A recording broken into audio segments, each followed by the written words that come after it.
کراچی، لاہور، راولپنڈی، گجرانوالا، فیصل آباد، ہر جگہ چھوٹی بڑی مارکیٹیں سب بند۔ آئی ایم ایف کے نام پر مزید بیوقوف مت بنائیں، غریب سے ٹیکس چانسلر بنایا جا رہا ہے، آکسفورڈ کا چانسلر بنایا جا رہا ہے، درخت کے اوپر سبز کپڑے ٹانگنا اور کہیں ناچی کپڑے ٹانگنا، اور مولانا فضل الرحمان صاحب کو ذاتی حیثیت میں الیکشن کمیشن آف پاکستان طلب کر لیا ہے تاکہ وہ اچھا تو جناب السلام علیکم، میں رضوان جی پی او لائیو کے پلیٹ فارم سے آپ کی خدمت میں حاضر ہوں۔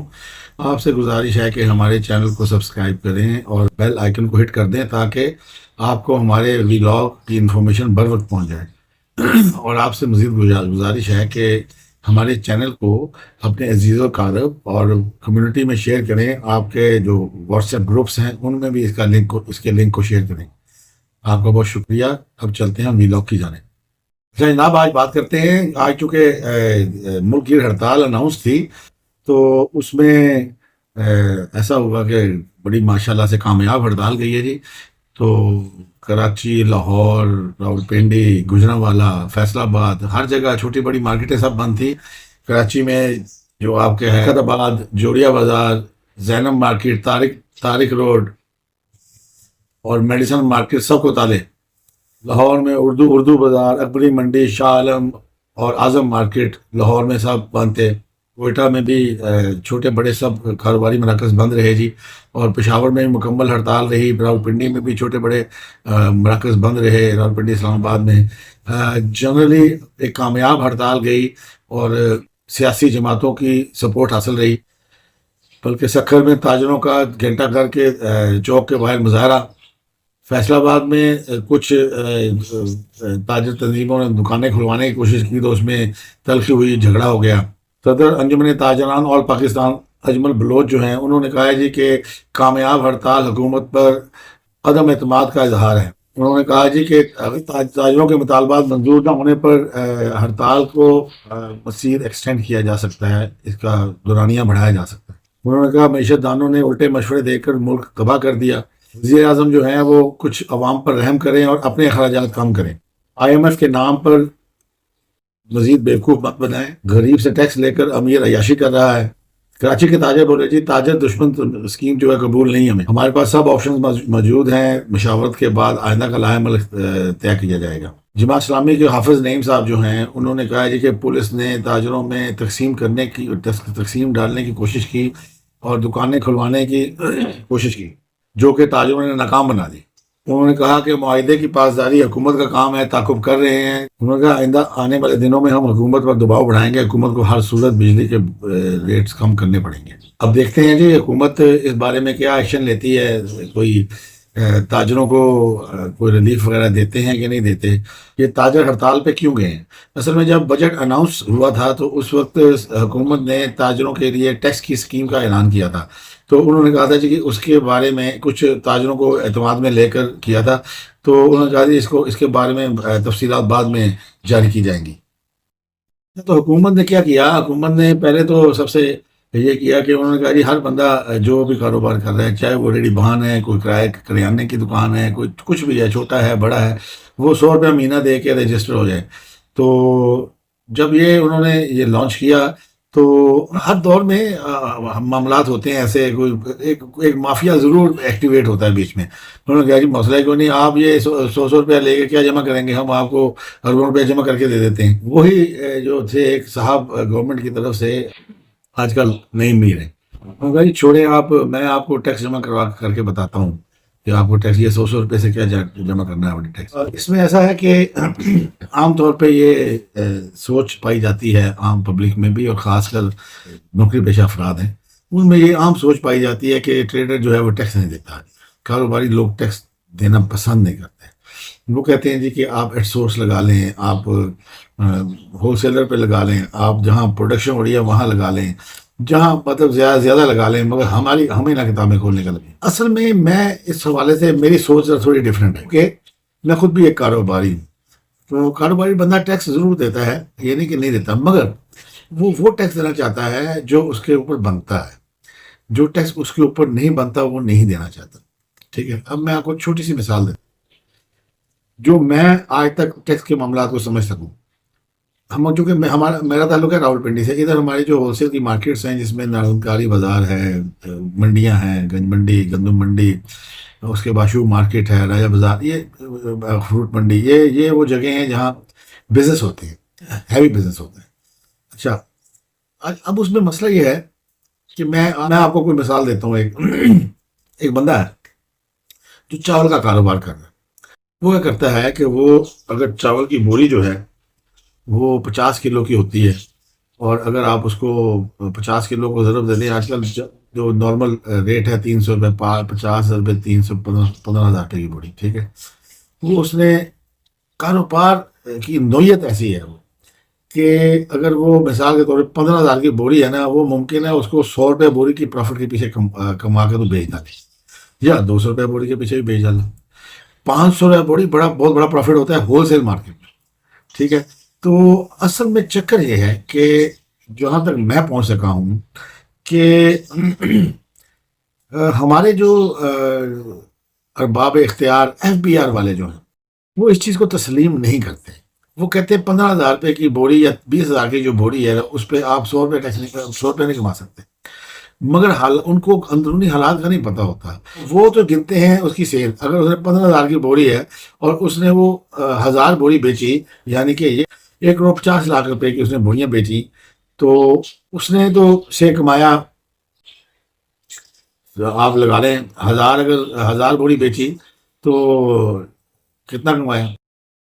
اس نے ممکن ہے 100 روپے پہ بوری بیچ دی، اس نے ممکن ہے 50 پہ بوری بیچ دی، اس نے ممکن ہے 200 پہ بوری، ٹھیک ہے. مگر ہمارے جو ادارے ہیں نا وہ اس چیز کو نہیں مانتے. وہ کہتے ہیں ایسا نہیں ہو سکتا، اتنا کم پروفٹ ہوتا ہی نہیں ہے. وہ اس لیے پھر ہوتا کیا ہے کہ جب ادارے کہتے ہیں اس کا نفع کو بڑھا دو، پرسنٹیج کو بڑھا دو، تو کیا ہوتا ہے کہ وہ پھر اس کی سیل کو ڈاؤن کرتے ہیں. جب وہ سیل کو، ظاہری بات ہے ایک بندے نے 1,00,000 روپیہ کمایا ہے، ٹھیک ہے، کسی خاص سیل سے. مثال کے طور پہ ایک بندے نے 1,00,000 روپیہ کمایا ہے 1 کروڑ کی سیل سے. جب وہ بندے کو کہیں گے جی کہ نہیں آپ، ہم مانتے نہیں ہیں 1,00,000 روپے کروڑ پہ نہیں، آپ تو 5 لاکھ کماؤ گے کروڑ پہ.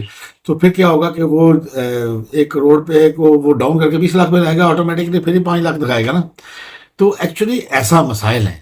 اور آپ اگر اپنے وکیل سے بات کریں کہ نہیں ایسا نہیں ہے جی، اچھا پھر دوسری چیز، نقصان کا وہ کہتے ہیں وہ ہے ہی نہیں، نقصان کو مانتی نہیں FBR، ٹھیک ہے نا.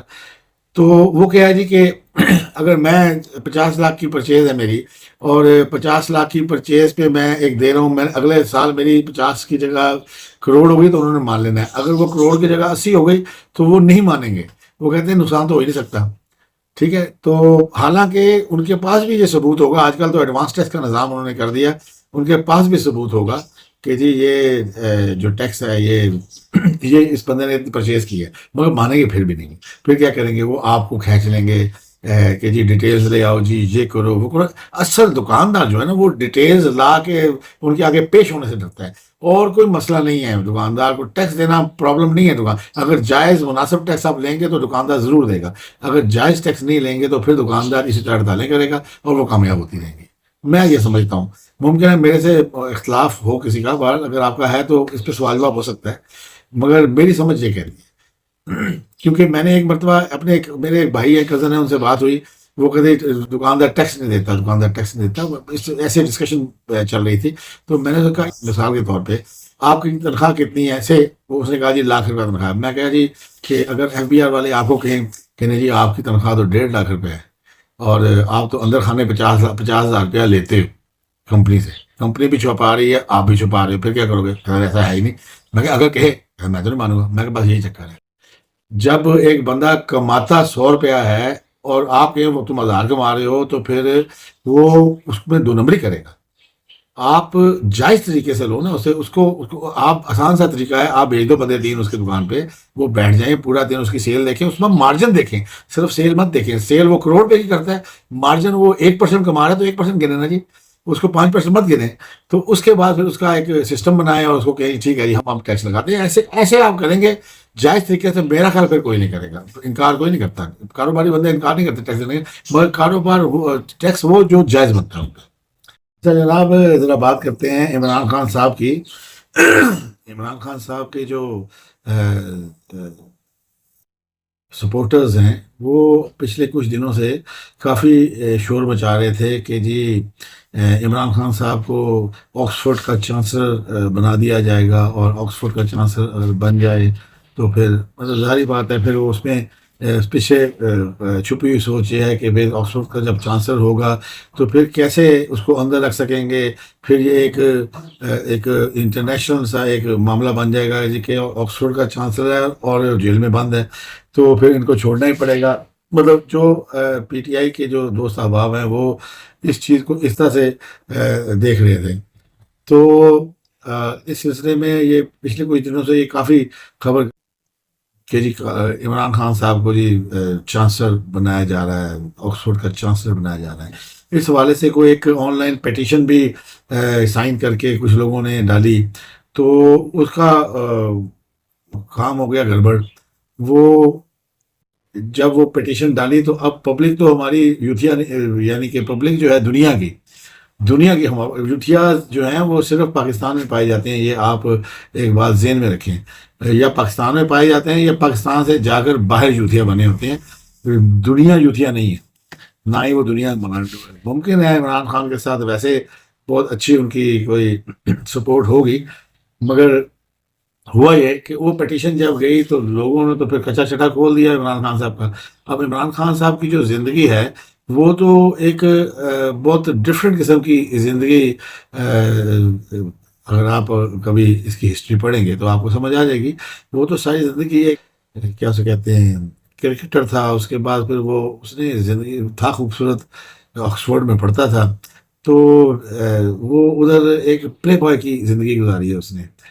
تو دنیا جتنی بھی اس کو لائک کرے، ہماری نظر میں شاید ان چیزوں کی حیثیت نہ ہو، مگر یہ بات وہ ہے کہ امریکہ نے اپنے ایک صدر کو بل کلنٹن کو صرف اس لیے نکال دیا تھا کہ اس نے جھوٹ بولا تھا، اور اس نے ایک مونیکا لیونسی، میں تو بھول گیا ہوں نام شام، میرا خیال ہے وہی مونیکا ہی نام تھا شاید، جس کے ساتھ اس کے تعلقات شاید رہے تھے، جسمانی تعلقات رہے تھے، جنسی تعلقات رہے تھے، تو انہوں نے اس کو صدارت سے استعفیٰ دینا پڑ گیا تھا۔ تو یہ جو باہر کے لوگ ہیں نا، وہ ان کا پرکھنے کا انداز تو ڈفرینٹ ہے۔ یہ پاکستانی یوتھیاز نہیں ہیں جو کہ جو مرضی کہہ دیں آپ، اس طرح کے پاکستان میں عمران خان صاحب سے سوال کیا جاتا ہے کہ جناب یہ بتا دیں کہ یہ ٹیرین جیڈ خان، تو جو ٹیرین جیڈ خان ہے وہ سے یہ پوچھا گیا کیا یہ آپ کی بیٹی ہے، کیا آپ کی بیٹی نہیں ہے، بھئی آپ ہاں کر دو یا نہ کر دو، مگر نہیں، وہ نہیں، اس کا جواب نہیں دیتے۔ تو کہنے کا مقصد یہ ہے کہ یہ چیز جو ہے نا انٹرنیشنل دنیا میں نہیں چلتی ہے، یہ پاکستان میں چلتی ہے کہ یوتھیا بریگیڈ کہے گی کہ جی ادھر تو اپنا اس کا ذاتی مسئلہ ہے، اس نے اس کی بچی جو ہے وہ اس سے شادی کی تھی یا بغیر شادی کے پیدا ہوئی ہے، وہ اس کا ذاتی معاملہ ہے۔ تو دنیا میں ذاتی معاملہ نہیں ہوتا۔ پھر عمران خان صاحب کے لیے آپ کو علم ہے کہ عمران خان صاحب کو محبت ہے طالبان سے، یعنی کہ دہشت گردوں سے، جن کو انہوں نے آگے پاکستان میں بسا دیا، ٹھیک ہے۔ اب جب آپ اس طرح کے معاملات، اور پھر وہ ریکارڈ پہ ہے اسمبلی میں اسامہ بن لادن کو شہید کہہ چکے ہیں، اسامہ بن لادن جس کو امریکہ اٹھا کے لے گیا تھا ایبٹ آباد سے مار کے، یہ ان کو شہید کہتے ہیں۔ اس کے بعد پھر جو ہے عمران خان کو تو آپ کو پتہ ہے طالبان خان کہتے رہے، اگر اس کو آکسفورڈ میں سمجھتا ہوں کہ ایز اے آکسفورڈ جو یونیورسٹی ہے ان کا ایک معیار ہے، اس معیار کے مطابق نہ تو کبھی میرا خیال ہے عمران خان اخلاقی طور پہ اس پہ پورا اتر سکے گا، نہ کبھی عمران خان یہ جس طرح کہ مذہبی انتہا پسندی ہے وہ تو کبھی بھی اس چیز کو لائک نہیں کریں گے۔ تو جیسا کہ اس نے طالبان خان اس کو کہا یا کہا جاتا ہے، یا پھر یہ خود بھی کہتا ہے جی کہ تحریک طالبان جو ہے وہ آگے اگر ادھر آ کے ریزائڈ کرے ہمارے پاس، تو ایک محبت ہے نا جی، ایک اس کے دل میں ایک ان کے لیے جگہ ہے۔ تو پھر تیسرا جو کہتا ہے جی کہ اسامہ بن لادن شہید ہے، تو جب آپ اس طرح کی باتیں لائیو کریں گے اپنے اسمبلیوں میں یا آگے پیچھے کسی اور جگہ انٹرویوز میں، تو پھر میں تو سمجھتا ہوں کہ آپ کو اس کے بارے میں تو کم از کم آکسفورڈ یونیورسٹی کے چانسلر بننے کے بارے میں تو سوچنا بھی نہیں چاہیے. پھر اگر ہم آکسفورڈ یونیورسٹی کا ایک دیکھیں تو ان کے کی جو ویلیوز ہیں اس کے مطابق وہ خواتین کو بہت عزت دیتے ہیں. ہم شاید ایز اے پاکستانی معاشرہ شاید اس لیول پہ پہنچتے ہی نہیں ہیں. جبکہ ہم نہیں پہنچتے تو عمران خان صاحب جیسے جو لوگ ہیں جو کہ یہ خود یہ کہہ چکے ہیں یعنی کہ یہ بھی لائیو اور میڈیا پہ اور کیا سے کہتے ہیں اسمبلی میں انہوں نے یہ باتیں کہی ہیں کہ یہ خواتین ایسے ڈریسز پہنتی ہیں کہ مرد جو ہوتے ہیں وہ ان کے اوپر وہ یعنی کہ مردوں کو اشتعال دلایا جاتا ہے یا دعوت گناہ دی جاتی ہے ایسے کپڑے پہن کے. تو مطلب یہ عمران خان صاحب کے یہ سارے میں الفاظ ڈفرینٹ ہو سکتے ہیں مگر جن کا مقصد مفہوم یہی ہے کہ عمران خان صاحب یہ کہتے ہیں کہ اگر اس کے اوپر کوئی حملہ ہو گیا ہے کسی خاتون پہ تو اس نے اس طرح کے کپڑے کیوں پہنے ہوتے ہیں. یعنی کہ یہ اس طرح کی سوچ جو رکھتے ہیں عمران خان صاحب.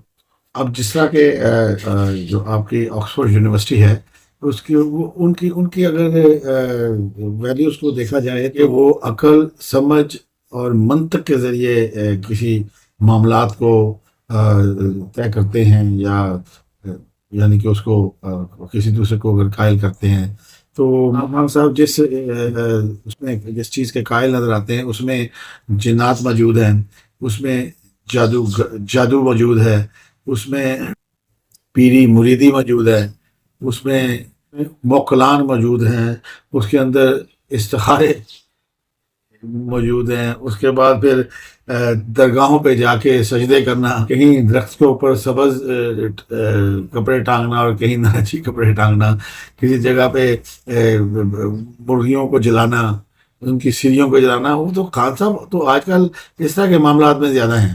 پھر آخری بات یہ کہ جو ویلیو سسٹم آکسفورڈ جس کو ریپرزینٹ کرتا ہے اس میں تو وہ تو کرپشن فری ایک معاملات ہیں, ہائی مورل گراؤنڈ پہ وہ فوکس کرتے ہیں. تو جبکہ اگر ہم اپنے خان صاحب کو دیکھ لیں تو ہمارے خان صاحب تو گٹے گٹے نہیں بلکہ گھوڑے گھوڑے جو ہیں وہ کرپشن میں پھنسے ہوئے دسے ہوئے ہیں. یہ جو ان کے اوپر جو اس وقت چارجز ہیں جن کی ان کو سزائیں بھی ہوئی ہیں, یہ جو 190 ملین پاؤنڈ والا کیس ہے, یہ جو توشہ خانہ کے کیسز چل رہے ہیں, یہ چیزیں خان صاحب کو تو میرا نہیں خیال کہ وہ کسی صورت بھی اس طرح کے بندے کو کوئی اپنے یونیورسٹی کا چانسلر بنائیں گے. تو اگر بنا لیں گے تو پھر میرا خیال ہے آکسفورڈ یونیورسٹی کا بھی اللہ ہی حافظ ہے. اب آج پھر بیرسٹر گوہر جو ہے وہ پیش ہوئے الیکشن کمیشن آف پاکستان کے سامنے, تو انہوں نے کہا جی کہ جب آپ کہتے ہیں جی کہ پاکستان تحریک انصاف کا کوئی تنظیمی ڈھانچہ ہی نہیں ہے, کوئی اس میں کوئی چیئرمین ہی نہیں ہے, کوئی سیکرٹری ہی نہیں ہے, تو جب میں نے جو آپ سپریم کورٹ کے فیصلے کے بعد جو آپ نے 39 لوگوں کو پی ٹی آئی کا ایکسیپٹ کر لیا, وہ اس سارے جو جتنے دیے ہوئے ٹکٹس ہیں یا ریکمنڈیشنز ہیں وہ تو میرے ہاتھ کی ہیں, تو اس میں تو میں ہوں کیا سے کہتے ہیں چیئرمین. تو اس کا تو جو جواب دیا وہ انہوں نے کہا جناب کہ بات یہ ہے کہ اسی سلسلے میں تو ہم سپریم کورٹ گئے ہوئے ہیں. سپریم کورٹ جس نے آپ کے الیکشنز کو مانا ہی نہیں, جو ہم نے الیکشن آپ کے رد کیے, دوسرے 2 الیکشنز آپ نے کروائے جو کہ ہم نے رد کیے, اس پہ ہم نے بڑے کویشچن مارکس اسی پہ لگائے تھے. تو جب انہوں نے مانا ہی نہیں تو انہوں نے ہمارا فیصلہ جو تھا اس کو برقرار رکھا.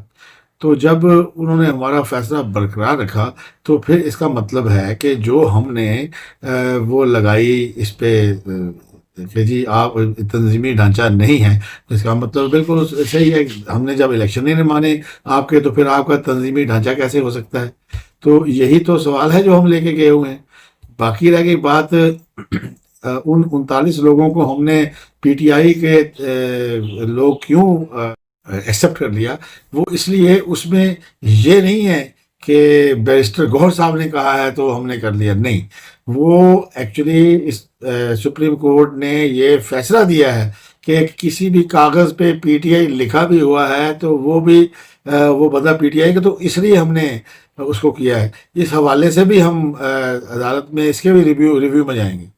تو انہوں نے تو آج دیکھا جائے تو بیرسٹر گوہر کے طوطے اڑا دیے یہ بات کر کے.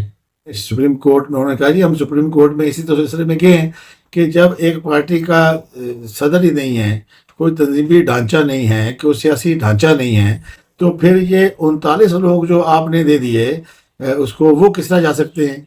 ٹھیک ہے، جبکہ آپ ہمارے اس فیصلے کو بھی مان رہے ہیں کہ جو ہم نے اس کے خلاف دیا ہوا ہے کہ جی ان کے الیکشن صحیح نہیں ہوئے. تو پھر یہ آپ کیسے بنا سکتے ہیں؟ ہم اسی یقیناً سپریم کورٹ کو اس حوالے سے ریویو کرنا چاہیے اپنا فیصلہ کہ ایسا ممکن نہیں ہے جب ایک فیصلہ آپ خود ایک فیصلہ ہمارا جو ہے وہ مانتے ہیں کہ جی ٹھیک ہے الیکشن درست نہیں ہوئے، جس کے حوالے سے پھر آپ کا ان کا انتخابی نشان بھی وہ کیا گیا، فورفٹ کیا گیا. تو انہوں نے کہا جی کہ اس کے بعد پھر سپریم کورٹ کیسے یہ فیصلہ دے سکتی ہے کہ یہ پی ٹی آئی کا ان کو دے دیا جائے، جبکہ پی ٹی آئی، ہاں یہ ضرور ہے کہ ای سی پی نے اس پہ وہ کر دیا ہے، عمل کر لیا ہے، مگر ساتھ اس کو ریویو میں شامل بھی کر دیا. الیکشن کمیشن آف پاکستان کا یہ رائے جب انہوں نے سنی تو بیرسٹر گوہر صاحب نے، تو انہوں نے جو درخواست تھی انہوں نے کہا جی کہ ہماری درخواست جو ہے وہ الیکشن کمیشن آف پاکستان مت سنیں جب تک کہ سپریم کورٹ کا وہ جو 8 ججوں کا جو فیصلہ، ایمانداروں کا جو فیصلہ ہے وہ جب تک نہیں آ جاتا، اس وقت تک ہماری درخواست کو آپ بالکل نہ سنیں. اس بات پر الیکشن کمیشن آف پاکستان نے اپنا فیصلہ محفوظ کر لیا. اب دیکھتے ہیں کل کو کیا وہ فیصلہ سناتے ہیں ایک آدھے دن میں. اس کے بعد جناب الیکشن کمیشن آف پاکستان نے جمعیت العلماء اسلام فضل الرحمان گروپ کو بھی نوٹس جاری کر دیا اور مولانا فضل الرحمان صاحب کو ذاتی حیثیت میں الیکشن کمیشن آف پاکستان طلب کر لیا ہے تاکہ وہ اس سوال کا جواب دے سکیں کہ جناب آپ کے انٹرا پارٹی الیکشن ابھی تک کیوں نہیں ہوئے، کیونکہ یہ ایک آئینی ضرورت ہے، اور کیوں نہ آپ کا ابھی انتخابی نشان واپس لے لیا جائے. یہ بھی ایک سنگین معاملہ ہے. بہرحال ہر جماعت کا اپنا آئین ہوتا ہے، اس کے مطابق الیکشن کروائے جاتے ہیں. ایکچولی جو یہ تو خیر مجھے نہیں معلوم کہ آئین میں کیا طریقہ کار ہے، مگر جو خان صاحب نے طریقہ کار رکھا تھا نا، وہ ایکچولی بہت ہائی لیول مورل گراؤنڈ پہ رکھا تھا کہ ہم سارے پاکستان میں سے ایسے کریں گے ویسے کریں گے، بندے آئیں گے اس میں کھڑے ہوں گے، اور تو اس لیے ان کے الیکشن ابھی ہو پا رہے کیونکہ وہ اتنے لیول پہ الیکشن کرانا ممکن نہیں ہے. آپ دیکھتے ہیں مولانا فضل الرحمان کے حوالے سے اب مولانا صاحب خود اس حوالے سے کون سا اینگل اختیار کرتے ہیں. اور آج الیکشن کمیشن آف پاکستان میں ایک اور امپورٹنٹ ڈیولپمنٹ ہوئی ہے. NA74 گجرانوالہ میں مسلم لیگ نون کے جو ذوالفقار احمد صاحب تھے، ان ممبر جو کہ ہارے ہوئے تھے، کہ ان کی درخواست کو منظور کر لیا ہے دوبارہ ری کاؤنٹنگ کے لیے. اپنے حکم نامے میں الیکشن کمیشن آف پاکستان نے متعلقہ ریٹرننگ آفیسر کو انہوں نے پابند کیا کہ آپ نے 2 دن کے اندر اس ری کاؤنٹنگ کی درخواست پر فیصلہ کرنا ہے، اور دونوں امیدواروں کے پولنگ ایجنٹس کی موجودگی کے اندر ری کاؤنٹنگ کرنی ہے اور مسترد ووٹوں کا جائزہ لینا ہے، اور جیتنے والے امیدوار کے لیے فارم 49 جاری کرنا ہے 2 دن کے اندر. اور اس حلقے کے بارے میں بھی یہ کہا جا رہا ہے کہ یہ 79 جو حلقہ گجرانوالہ کا، اس میں وننگ مارجن چونکہ بہت کم تھا اور ریجیکٹڈ ووٹوں کی جو وہ ہے تعداد وہ دگنی ہے وہ جیتنے والے امیدوار کے ووٹوں کی جو جیت کے ووٹ ہیں. اس میں کافی رائے یہ قائم کی جا سکتی ہے کہ شاید اگلے 2 دن میں مسلم لیگ کی نون کی قومی اسمبلی کے اندر ایک سیٹ اور بڑھ جائے. اچھا جناب، آپ کا شکریہ، آپ نے ہمارا ویلاگ دیکھا. اگر ہمارا کنٹینٹ پسند آیا ہو تو جناب علی اس کو لائک بھی کریں اور شیئر بھی کریں اپنے دوستوں میں، عزیز و اقارب کمیونٹی میں، اور واٹس ایپ گروپوں میں. اور آپ سے گزارش ہے کہ ہمارے چینل کو بھی متعارف کروائیں. اور اگر کوئی ہمارے چونکہ یہ ایک سیاسی گفتگو ہے، اگر ہمارے ساتھ کوئی اختلاف ہے تو آپ ضرور کمنٹ کریں، مگر تہذیب کے دائرے. آپ کا بہت شکریہ جی. اللہ حافظ.